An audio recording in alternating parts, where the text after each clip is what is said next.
fact that our speaker is a graduate of their school, and Dean Wilson will introduce our speaker here in just a minute, but I want to take a moment just to thank all of the faculty members, all of our deans who are here with us today.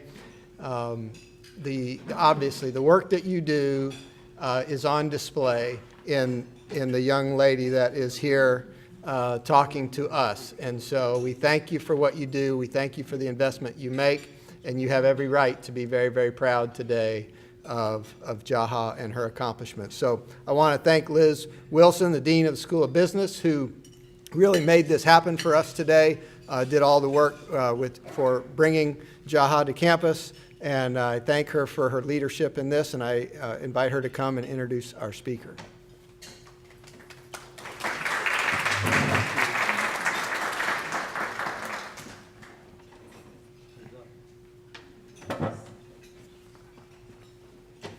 Thank you, everyone. The School of Business is proud and very excited to sponsor this lunch today. I'm so thankful to President Weaver and to the Kennebrews for allowing us to present this such an important message to our students. The film they saw last night and the speech they heard today, I believe will help them understand that they too can change lives. So thank you. Thank you, President Weaver, for helping us make this happen. And thanks to all of you for coming. For those of you that were not at Jaha's presentation, good, because you don't have to hear the same introduction twice. For those of you that were, I'll try to spice it up a little so you don't hear exactly the same thing. Jaha Dukureh came to the GSW School of Business as an online transfer student from Georgia Perimeter, and which is now, as you know, Georgia State. While she was a student, she was also a mother and a wife, and was working full-time. And she graduated with her degree in management in 2015. So she wasn't just taking one class a term. She was taking generally 4 classes a term. So in itself, that's a challenge and an accomplishment. But Jaha was beginning something much more during her time as a student. Her drive as a leader and activist was formed very early in her life in her home country of the Gambia, where she was a victim to abuse that no child or woman or anybody should have to endure. She was determined when her daughter was born that others around the world would be protected from this form of genital mutilation. Through a youth mobilizing campaign, Jaha helped lead an effort that resulted in the Gambian government banning FGM. She's going to tell you a little bit about her journey today and how one young person can mobilize the world. Jaha has been recognized across the globe with national and international awards. As you probably know by now, she was named to the 2016 Time Magazine 100 list of most influential people in the world at the age of 25. She was named to the New African Magazine's 2000 list of 100 most influential Africans.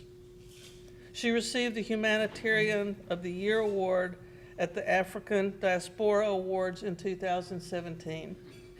And in 2018, she was named the first Regional Goodwill Ambassador for Africa by the UN Women. That same month, Jaha was nominated for the 2018 Nobel Peace Prize.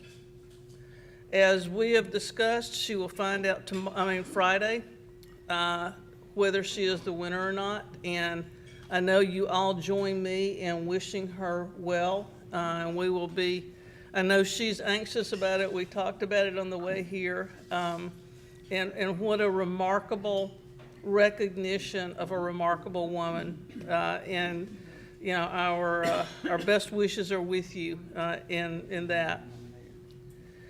She's also the founder and director of Safe Hands for Girls, an organization dedicated to ending FGM and child marriage.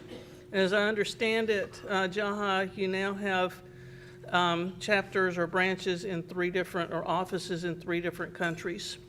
She can tell you a little bit about that. This organization is important to her because it helps spread the message to the youth and to others in the world about the practice of FGM and childhood marriage. Jaha is truly inspirational, and we are so proud.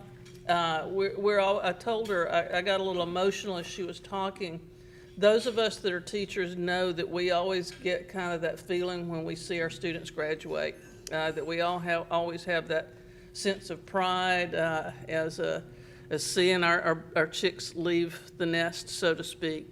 Jaha wasn't able to come to graduation. Lisa told me you wanted to, but apparently wasn't in the country at the time, so wasn't able to make it. We hope that being here on campus today has maybe helped that experience a little bit. And I know when she was given her GSW alumni pin, she immediately took a selfie and tweeted it. She's very proud of her degree with us. So we are so proud, and I want you to help me welcome Jaha Dukureh.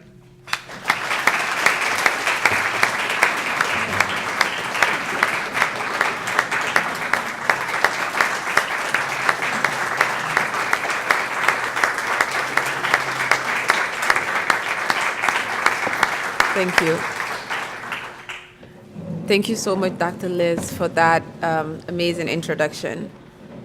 I want to say a huge thank you to President Weaver for creating this opportunity for me to come and meet all of you, and President Carter and Mrs. Carter for being here today.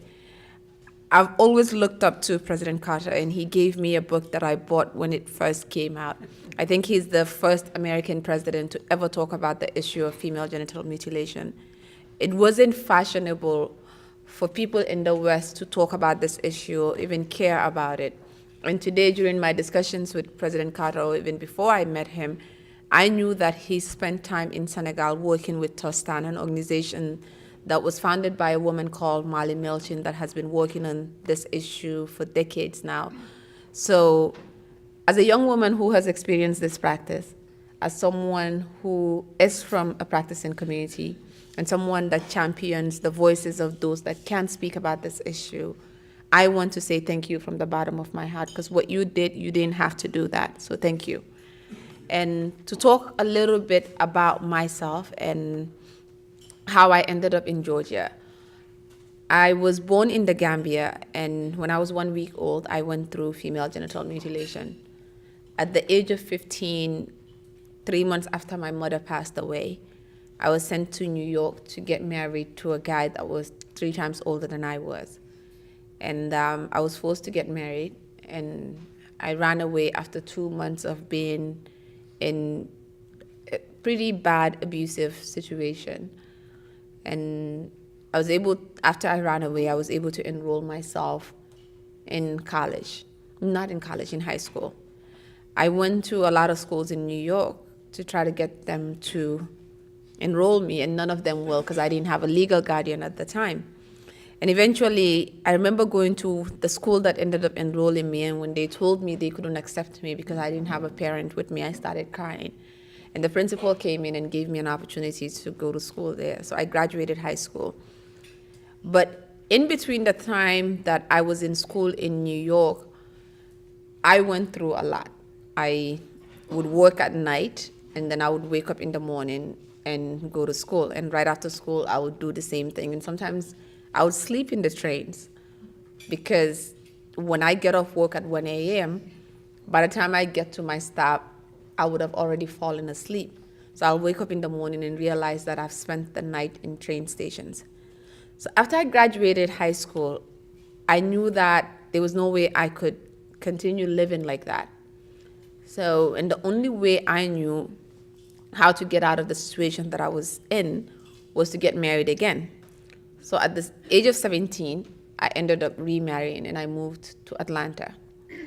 When I moved to Atlanta, I started working for Walgreens, and then I became pregnant with my first child. And from there, I started working as a bank teller for Wells Fargo. It was Wachovia during that time. And I moved up the ladder. I became a banker to an investment banker before I left banking. And after I gave birth to my daughter, I realized that a lot of the things that I went through, I will never in a million years allow my daughter to ever live through that. But I knew that her life wouldn't change if I stayed quiet, because there are millions of girls like her around the world. So as a result of that, I started my activism. I started a blog online where I started talking about my own experience, and a lot of women who were living in this country that have also experienced either FGM or child marriage started reaching out to me, sharing their experiences. And I realized that there were thousands of girls in this country who lived exactly what I lived through, but don't feel like they can talk to anyone about it. So I started a Change.org petition asking President Obama to look into this issue. More than 220,000 people signed my petition, and President Obama decided to order the CDC to conduct the study. When I was starting my blog, it was around the time when I was a student here at GSW. When I started my nonprofit organization, I was a student here at GSW. When more than 220,000 people signed the petition, President Obama ordered the CDC to do the study.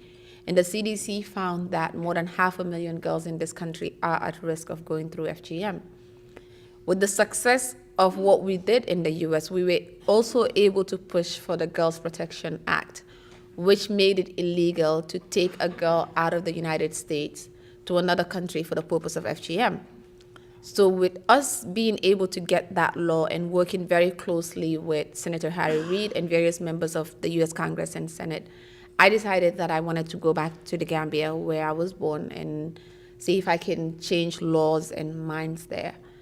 And I went to the Gambia and we started the first youth-led movement against FGM in the country. We started it in October of 2014, and then in November of 2015, our president banned FGM in the Gambia. 3 months after we had the ban on FGM, we also received a ban on child marriage. And FGM is now illegal in our country.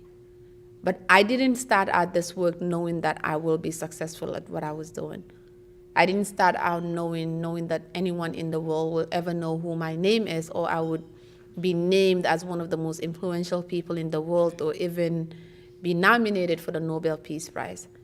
I believed in something. I saw that there was something wrong with this practice in my community. And I knew that it would take women like me who have lived through it, who know exactly what it feels like, to do something about it. I wanted to put a face to the issue, and I wanted to put a voice to the issue. And we managed to do that simply because of our love for our community. We know that we've inherited a world that we don't want to live in. But I want to make sure that the world that I pass on to my children is not the world that I inherited. I want to pass on a world where no one should go through practices like this just because of their gender. I want to pass on a world where we don't have to wake up every day worrying about terrorism or worrying about a lot of the issues that we continue to face around the world.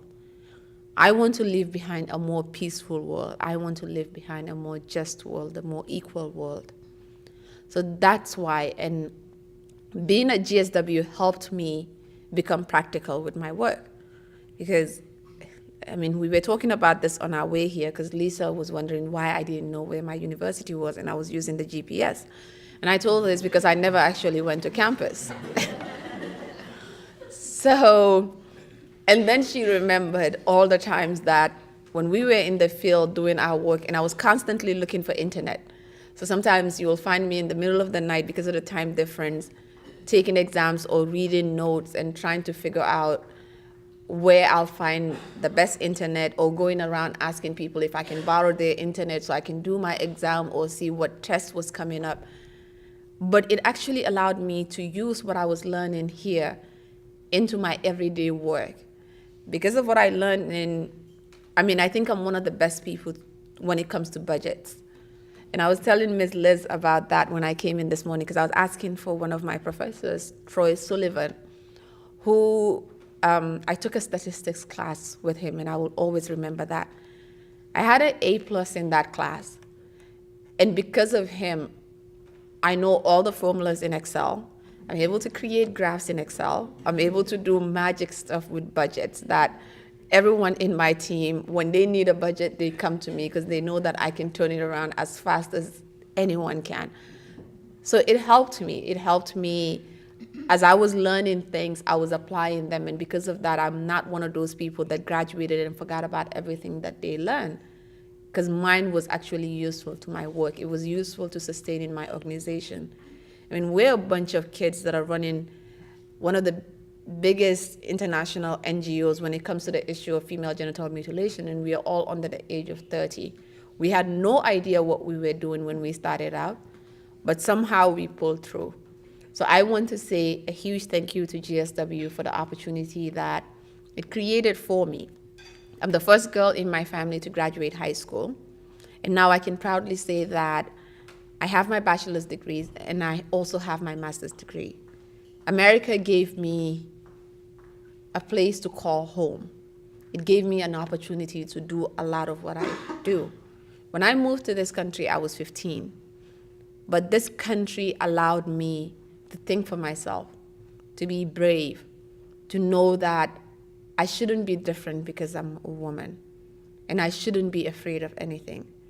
So thank you to all of you for being here today. Thank you to GSW staff and faculty. Continue inspiring your students, because you never know what they would go out to do. So thank you.